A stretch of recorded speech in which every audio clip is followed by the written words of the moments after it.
High friends, welcome back to my channel. আর এখন আমি তোমাদের জন্য রিভিউ করব রাহুল মুখার্জি পরিচালিত নতুন বাংলা ওয়েব সিরিজ দাদুর কীর্তির, যেটা রিলিজ করেছে হইচইয়ের প্ল্যাটফর্মে। কেমন লাগলো আমার এই ওয়েব সিরিজ ডিটেলসে কথা বলবো এই ভিডিওতে। রিকোয়েস্ট একটাই, ভিডিওটা শুরু থেকে শেষ পর্যন্ত দেখো, আর কোনো কিছু যদি ভালো লেগে থাকে তাহলে ভিডিওটাকে লাইক, শেয়ার আর চ্যানেলটাকে নিশ্চয়ই সাবস্ক্রাইব করে নিও। দেখো, ফার্স্ট অফ অল ট্রেলারটা দেখার পরে এই পার্টিকুলার সিরিজটা নিয়ে একটা এক্সপেকটেশন বিল্ড আপ হয়েছিল, কারণ সাধারণত যে ধরনের সিরিজগুলো আমরা হইচইতে দেখি বা ইদানিংকালে দেখছি, পরপর যে সমস্ত মহিলা কেন্দ্রিক মানে নারী কেন্দ্রিক চরিত্র নিয়ে যে সমস্ত সিরিজগুলো হচ্ছে, তো এটা একটু অন্য কিছু আমার মনে হয়েছিল। তো সেই দিক থেকে এক্সপেকটেশন ছিল, কারণ এটা একটা বলতে পারো হরর কমেডি জরের একটা কাজ। তো দেখতে বসলাম, কিন্তু আমি একেবারে এটাকে মানে ফুল মানে দারুণ হয়েছে এই সার্টিফিকেট দিতে পারবো না। ডেফিনেটলি এর কিছু পজিটিভ সাইড রয়েছে, এর কিছু নেগেটিভ সাইড রয়েছে, এবং সব মিলিয়ে কিন্তু এটা একটা মিক্সড রিয়াকশান পাবে আমার থেকে এই পার্টিকুলার সিরিজটা।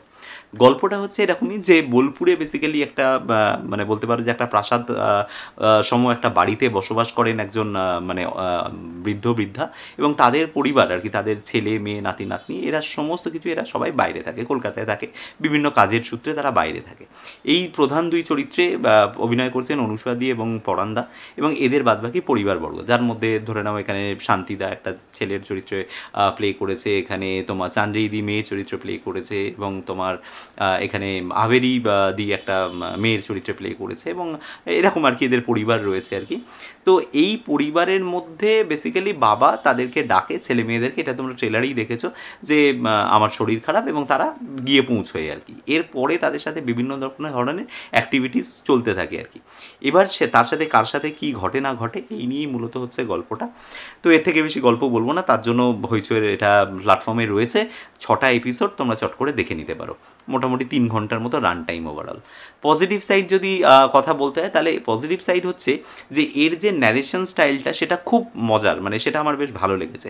কারণ এখানে কিন্তু মানে বাড়ির মধ্যে যত কিছু ধরে নাও প্রপস রয়েছে, যা কিছু রয়েছে, তারা নিজেরা কথা বলে, এবং সেটা কিন্তু একটা আধাভৌতিক একটা ফিলিং কিন্তু শুরুতেই দেয় সিরিজের। কারণ বাড়িতে গেট থেকে যখন ঢুকছি, তখন গেটের সিংহদুয়ারের বাইরে যে সিংহটা রয়েছে, বা ধরো বাড়ির ভেতরে একটা যে সিংহের মূর্তি রয়েছে সেইটাকে বলো, বা যে পরীগুলো থাকে গেটের উপরে বসানো থাকে সেই পরীগুলো বলো, বা যে শান্ত্রীগুলো থাকে কোনো শোপিস হিসেবে ঘরের মধ্যে রাখা, সেগুলো এরা প্রত্যেকে কথা বলে, এবং এরাই বেসিক্যালি গল্পটাকে ন্যারেট করছে। তো এই জায়গাটা কিন্তু আমার বেশ মজার লেগেছে, এই জায়গাটা বেশ ভালো।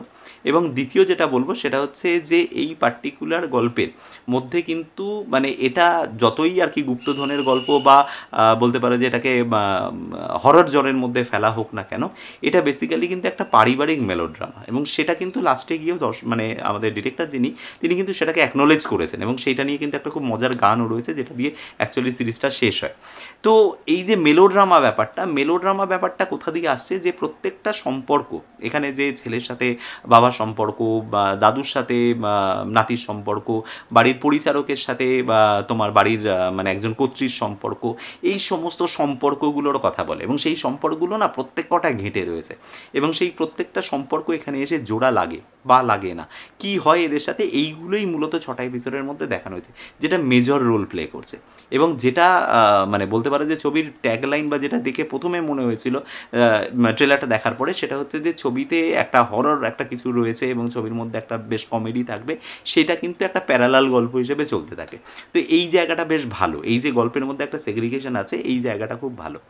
এবং যদি কথা বলতে হয়, এবং কিছু কিছু পারফরমেন্স ডেফিনেটলি ভালো, এখানে ভালো লেগেছে আমার পারফরমেন্স ওয়াইজ যদি যাই, চান্দ্রিদির পারফরমেন্স এখানে ভালো, স্পেশালি শান্তিলালদার সাথে একটা ইমোশনাল সিন আছে পরান্দা, সেই সিনটা খুব ভালো, এবং শান্তিলালদার সাথে ঋতব্রতর একটা ইমোশনাল সিন আছে, ওই পোর্শনগুলো ভালো, ইমোশন কিছু কিছু জায়গায় খুব ভালো পুল অফ করেছেন এরা। এবং ছোটো ছেলের ভূমিকায় যিনি অভিনয় করেছেন, আমার এক্ষুনি এক্স্যাক্টলি নামটা মনে পড়ছে না, তো ওর চরিত্রটা ও কিন্তু খুব ভালো অভিনয় করেছে এই ছবিতে। এবং মানে ওভারঅল যদি বলি, সত্যম বা অন্যান্য এরা পারফরমেন্স ঠিকঠাক করেছে, এবং কিছু কিছু জায়গায় পরান্দা এবং অনুষাদির মধ্যেও কেমিস্ট্রিটা খুব ভালো লাগছে। তো these are the positive parts. এবং মিউজিক, ব্যাকগ্রাউন্ড স্কোর যেরকম একটা ধরে নাও মানে হরর কমেডি মুভিতে হওয়া উচিত, সেই জায়গায় ব্যাকগ্রাউন্ড স্কোরগুলোও কিন্তু খুব ভালো ওয়ার্ক করছে, এই জায়গাগুলো কিন্তু ভালো ছবিটার মধ্যে কিছু নেগেটিভও আছে, মানে সিরিজটার মধ্যে কিছু নেগেটিভ পার্ট রয়েছে। নেগেটিভ পার্ট কী আছে, এটা এই পার্টিকুলার সিরিজটা যা যা প্রমিস করে আমাদের ট্রেলারের মধ্যে, যেগুলো দেখানোর কথা প্রমিস করে, সেগুলো কিন্তু সবগুলো ফুলফিল হয় না। এটাই হচ্ছে এই পার্টিকুলার সিরিজের ক্ষেত্রে নেগেটিভ পার্ট বলবো। সেটা হচ্ছে যে গুপ্তধন বলো, বা ধরো এখানে হরর পার্টটা বলো, বা এবং সবথেকে বড় কথা হচ্ছে কমেডি। এই সিরিজে কমেডি একদম ওয়ার্ক করে না।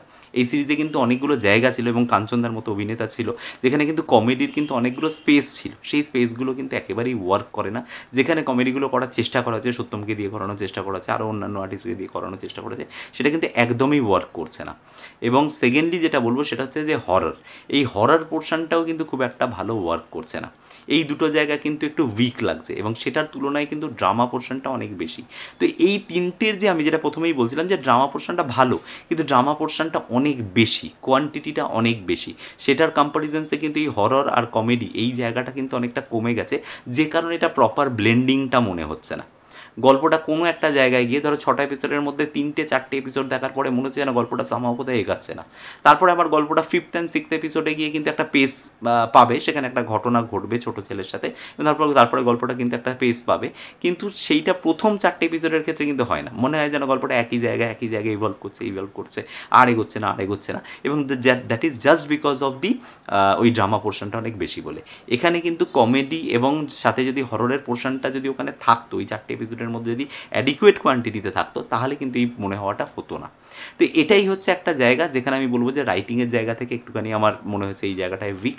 Otherwise it's a entertaining series, যেটা আগেও বললাম, সেটা হচ্ছে যে ওই ফ্যামিলি বা ধরে নাও ওই নারীকেন্দ্রিক সিরিজের বাইরে গিয়ে একটু অন্য কিছু করার চেষ্টা করা হয়েছে, এবং ওভারঅল মেকিং প্রসেসটা বেশ ভালো, যেটা বললাম যে ন্যারেশন স্টাইলগুলো বা এগুলোর মধ্যে একটা কিন্তু নতুনত্ব রয়েছে। ইভেন অ্যাকশন সিকোয়েন্স যখন হয়েছে তখন ওই বিভিন্ন ধরনের তোমার ওই ক্যালআউটসগুলো চলে আসছে আর কি, যে ডিসুম, তারপরে ধরো ঠাক, এই যে লেখাগুলো সাইডে চলে আসছে, এর মধ্যে একটা নবত্ব আছে, সেই জিনিসগুলো বেশ ভালো লাগছে, সেগুলো বেশ ভালো ওয়ার্ক করছে। তো আমার মতে বলবো সেটা হচ্ছে যে রাহুল মুখার্জি পরিচালিত এই পার্টিকুলার ওয়েব সিরিজটা কিন্তু অ্যাভাব অ্যাভারেজ একটা সিরিজ, একদম আমি বিলো অ্যাভারেজ বা অ্যাভারেজ বলবো না, তার থেকে খানিকটা বেশি, কিন্তু একটা অসাধারণ সিরিজ হয়ে যাওয়া, মানে তানসেনের তানপুরার মতো একটা সিরিজ হয়ে যাওয়া কিন্তু হয়ে ওঠেনি। তবে এটার মধ্যে কিন্তু একটা ওই শীর্ষেন্দু মুখোপাধ্যায়ের যে ভূতের গল্পের যে আমেজগুলো থাকে সেই ব্যাপারটা ডেফিনেটলি রয়েছে। সো এই ছিল আমার মূলত review about the series called Dadur Kirti. কেমন লাগলো তোমাদের কমেন্টে এসে জানাতে পারো। কোনো কিছু যদি ভালো লেগে থাকে এই ভিডিওতে, তাহলে ভিডিওটাকে লাইক, শেয়ার আর চ্যানেলটাকে অবশ্যই সাবস্ক্রাইব করে নিও। দেখা হচ্ছে তোমাদের সাথে আমার পরের কোনো ভিডিওতে। Till then, bye by.